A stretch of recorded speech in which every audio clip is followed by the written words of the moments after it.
নমস্কাৰ প্ৰিয় বন্ধুসকল, ৰাভা দিৱস উপলক্ষত মোৰ এটা স্বৰচিত কবিতা পাঠ কৰিবলৈ আগবাঢ়িছোঁ।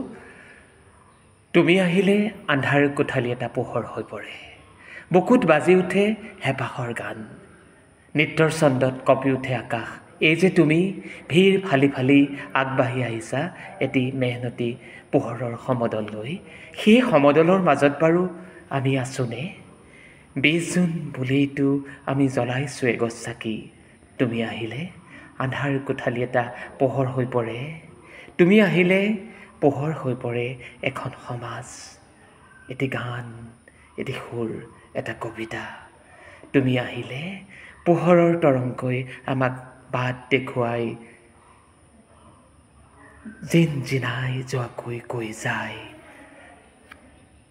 চিং চিং চিং দাসৰ বান্ধন চিং, ভাং ভাং ভাং লোহাৰ শিকলি ভাং, চিং চিং চিং দাসৰ বান্ধন চিং। ধন্যবাদ। কেনে লাগিলে জনাব দেই।